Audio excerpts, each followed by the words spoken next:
The welfare state, in contrast, is much more modest. It's statist, but it does not seek to consciously plan all of society. It's compatible with having a basically market economy. It's compatible with fundamental recognition of freedom of religion. What it means is that the state takes responsibility for your welfare, which means your well-being. It lifts from your shoulders the burdens of responsibility for taking care of your old age, for saving, for making decisions about medical care, and so on. And welfare states around the world create organs of state administration to provide these goods to you directly. So you don't have to worry about it yourself. And these vary from country to country. In some places the state provides housing. We have the Sozialgemeinde in Austria. We had state housing in the United States, housing projects. It may provide food, it may provide education, it may provide old age retirement, and the mix will vary from country to country, depending on a lot of other circumstances. But the key element is the state says to you, we will take responsibility for this, and we'll create institutions, typically that exert a monopoly, by the way. The National Health Service and so on are typically monopolistic providers of whatever the good or service is that supplant the market and other means of providing them. We can ask, how are these systems structured? We want to understand them from a political economy basis. And the first important principle is called pay-go, pay as you go. This was actually introduced by Otto von Bismarck. It was one of his real innovations in public finance. And that is to say that the money that is paid today is spent today. It's not saved up. It's not invested someplace. And the idea then is that when those people who are paying today are in a position that they will receive benefits, they'll be paid by a younger cohort who will be paying in, and that previous cohort will receive the benefits. This is also known as a Ponzi scheme, or a chain letter, or a pyramid scheme. Basically the fundamental financial mechanism. They tend to be very popular in the early phase. Why? Because you have a lot of people paying in, sometimes at fairly low rates early on, and not that many people receiving it, and everyone is told your future is being taken care of. So the Social Security system in the United States is set up on a pay-go system. And you could imagine when it was set up, there were actually some people who immediately qualified for benefits, being of retirement age, who had never paid anything in. So we can ask, what did they think of this system? They liked it. They thought that was pretty cool. And it wasn't that many people. It didn't seem that big a burden, and everyone was told it's being put aside in a trust fund. The Social Security Trust Fund in the United States is required by legislation to be invested, and I use words like trust fund and invest with big scare quotes around them, in government bonds, treasury bonds. Those are merely promises to pay out of future taxation. That's what a government bond is. It says, give us money today, and we will pay you back, plus interest, out of future taxes that we have collected. It's not an investment as we normally think of it, buying a farm or a factory or some productive asset. So all of that money was put into treasury bonds. If you want, you can visit the trust fund of the Social Security system. It's in the bottom drawer of a filing cabinet in a government office in West Virginia. And it's a big IOU that says, I owe you $16 trillion. That's it.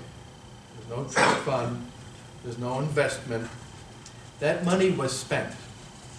Think about what a government bond is. The government collected this much money in taxes and spent that much money.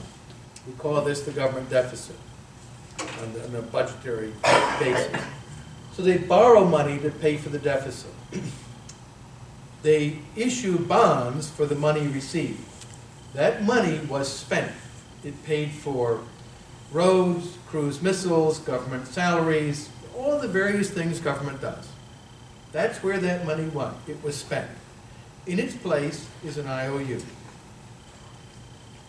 Now, even with that IOU there, the system went, the old age survivors insurance system, which is the biggest part of Social Security, the one people usually think of. went cash negative in 2010. That is to say, the amount of money going out was less than the amount of coming in. And every day, it gets worse. The difference is made up out of general tax revenues. So that we are now reaching the mature phase of a Ponzi scheme when it begins to generate unsustainable fiscal pressure. So that's the first point. These pay-as-you-go systems, they tend to be very popular early on. In the mature phase, they are unsustainable. The second is fiscal illusion. And this is a way in which politicians systematically act to mask the cost of state programs while manifesting to us or maximizing the apparent benefit. So we're always hearing from politicians about the benefits that they've created. The question is, what was the cost? And that, they're very, very good at hiding it, making it difficult for us to understand. In this particular case, the way in which the fiscal illusion was accomplished is particularly smart. If you pay Social Security in the United States, you pay what's called the employee's share of Social Security. And then we are told that is matched by the employer's share that the employer paid. So it's matched. Isn't that just fabulous? But in fact, any economist will tell you 100% came out of the pocket of the employee. There is no employer match. It's a fantasy. Why? Because the amount of money the employer is willing to pay is what the employer is willing to pay. The employer doesn't care particularly whether you spend the money on beer or put it into the church collection plate. It's not relevant to the decision of how much money to pay an employee. If I hire someone to paint my house for $500, I'm not really that interested in whether it's going to be shared with his younger sister or saved or what. My house is worth $500 to paint it. That's what I'm willing to pay. So in fact, the tax is double what is told to the taxpayer. Every year I get a document from the Social Security Administration. This is what you paid, and this is what you can receive, expect to receive when you retire in benefits. It doubles the apparent rate of return because they only list half of what I paid. Any private company that did this would find their chief financial officer indicted for criminal fraud. This is absolutely fraudulent behavior. In fact, I'm a reasonably sophisticated student of these things, not the most, but I follow these pretty carefully. I recently learned something about it. There's a cap above which you don't pay Social Security. You may have heard that. That your Social Security earnings are only taxed up to a certain level. I believe that.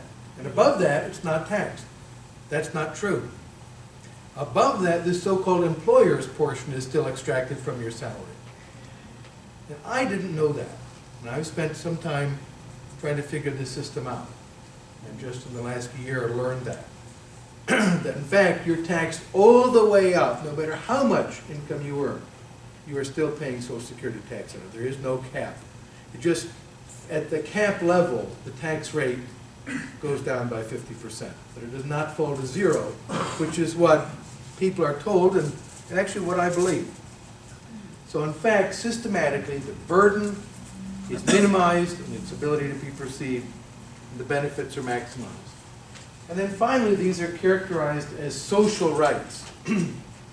That is to say, these are your rights to receive this. And that makes them very difficult to reform or change. It's just because people are told it's their right. You have a right to receive this income, this retirement, this medical care, what have you. And now when someone proposes cutting back on it, they're infringing on my rights. It makes it much, much more difficult to reform these systems. We're also told you paid into it all your life, so shouldn't you just get back what you paid in, and so on. It's quite difficult, even if you go in front of groups of people and say, look, the piggy bank is empty. There's nothing in the piggy bank. They're still going to say, but, it's my right to receive it. It's a very important ideological element of this system. Now, after the Second Reich was eliminated, the defeat in the First World War, it was followed in Germany by the Weimar Republic, which was considered the most advanced social state in the world. It was a welfare state. People were very proud it was the most advanced welfare state any place on the planet. Fortunately, it didn't turn out too well and was replaced by another welfare state that continued this system established by Bismarck, continued through the Weimar Republic, and then with National Socialism. And it was a plan to make everyone dependent on the state. And for all the Volksgenossen, it's difficult to translate, ethnic comrades. The term Genossen is the same as the communists used, comrade. But Volksgenossen means people of our ethnicity, so that is to say Germans, would receive benefits from the state. The consequence was the bankruptcy of the state because they expanded these quite dramatically, all these benefits. And we can see how that turned into an astonishing regime. There's a very good book by a man named Götz Ali, L-Y. It's an outstanding recent history. He really set the cat among the pigeons, as they say, in German historiography. Looking at how the National Socialist state generated its enormous popularity in Germany. Prior to this work, people would ask, why was Nazism, National Socialism, so popular even until the very end of the war in Germany? And it's a bit of a puzzle because it totally destroyed Germany. The suffering and the loss at the end was staggering. You've seen all the pictures of the destroyed cities, just rubble. And people have said, well, Hitler was a brilliant mastermind, he was a fabulous speaker. This is actually not true.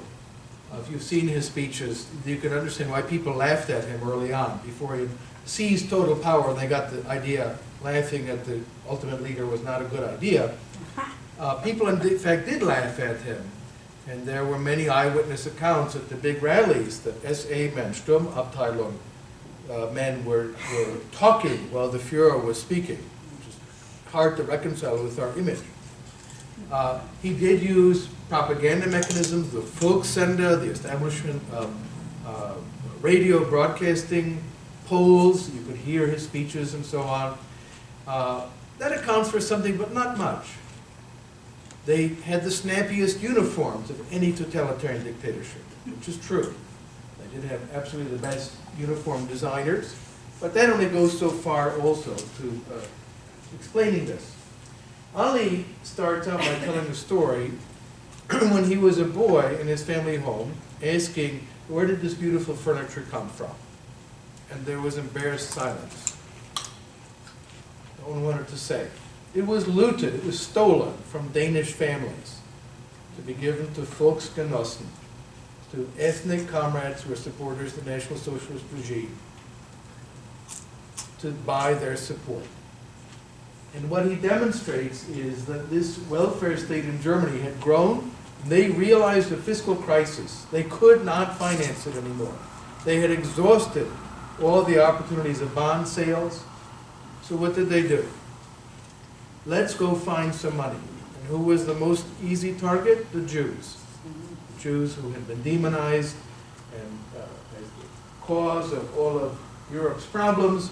So they imposed a capital tax on the Jews, 10%, and then finally full confiscation of their assets, which were auctioned off to feed the state. And then invasion and the systematic looting of Europe, starting with Poland, when, pardon me, when the Soviet Union and the Third Reich, which were military allies at the time, jointly invaded Poland and divided it up, so it ceased to exist.